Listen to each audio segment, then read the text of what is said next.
Bonjour, je fais une petite vidéo à tous mes compagnons de lutte depuis 5 ans, contre la casse du code du travail, contre les fermetures de classes, pour nos conditions de vie, notamment avec les gilets jaunes, contre la réforme des retraites, contre toutes les mesures liberticides de Macron. Ce dimanche, on vote, et on a l'occasion de faire partir Macron par les urnes. Alors je sais que certains pensent que ça va pas marcher, qu'ils vont préférer rester chez eux, s'abstenir, etc. Alors des choses qui n'ont pas marché, on en a essayé beaucoup, hein. Les ronds-points, les manifestations, les actions surprises, et puis Macron, il est toujours là. Alors dimanche, il ne pourra pas envoyer les CRS, il ne pourra pas nous éborgner, nous gazer, nous emprisonner. Et puis s'il perd l'élection, il ne pourra pas rester surtout. Hein, on le fera partir, quoi, démocratiquement. Donc il faut essayer, aller voter, et puis aussi surveiller que ça se passe bien dans les bureaux de vote, surveiller les dépouillements, qu'il n'y ait pas de triche, faut le dire que... Voilà. Tout citoyen a le droit de le faire, hein, de surveiller les votes. Alors du coup, la question que vous allez peut-être vous poser, c'est pour qui voter? Alors moi, je m'en cache pas, et vous le savez, hein, moi je vote pour Jean-Luc Mélenchon. Alors pourquoi lui, plutôt qu'une candidate ou qu'un candidat de droite ou d'extrême droite? Déjà, c'est le seul candidat qui peut être au second tour qui défend les retraités, les jeunes, les travailleurs, les plus précaires, bref, nous.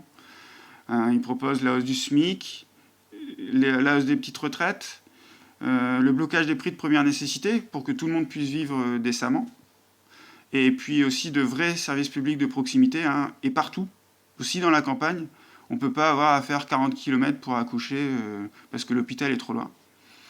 Donc vraiment, voilà, c'est la première raison de voter pour lui, c'est qu'il va améliorer nos conditions de vie, en fait. Alors le deuxième point, c'est le seul qui propose d'affaiblir les pouvoirs du président de la République, en passant la 6ème République. Donc il est candidat, mais il va affaiblir aussi ses pouvoirs. Parce qu'on a vu avec Macron ce que ça donne de décider tout seul. Hein. On fait n'importe quoi. C'est le contraire qu'il faut faire. Il faut associer tout le monde, les associations, les citoyens qu'il souhaite. Et d'ailleurs, c'est comme ça que Jean-Luc Mélenchon a construit son programme. Et c'est pour ça que c'est le meilleur programme, en fait.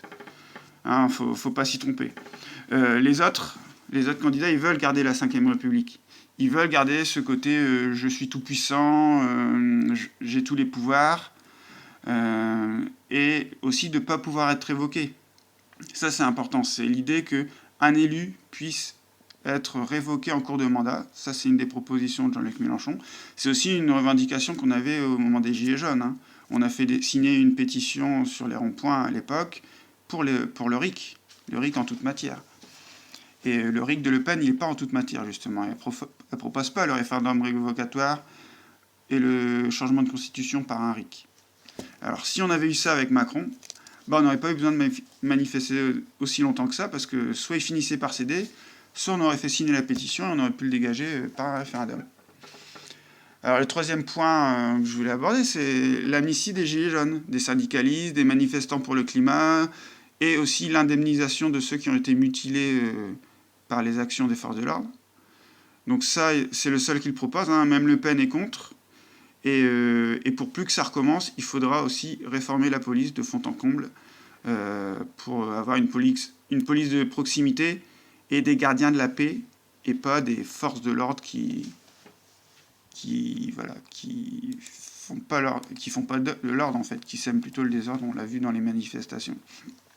Et le dernier point que je voulais aborder, c'est l'urgence écologiste.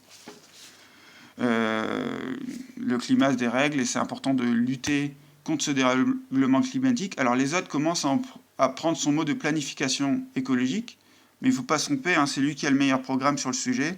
D'ailleurs, les associations ont noté tous les programmes, et Mélenchon ressort premier quasiment à chaque fois. Et même Jean-Marc Jancovici reconnaît que c'est le programme le plus adapté pour la transition écologique. Donc voilà, je compte sur vous pour aller voter, et j'espère que vous irez voter Mélenchon ce dimanche.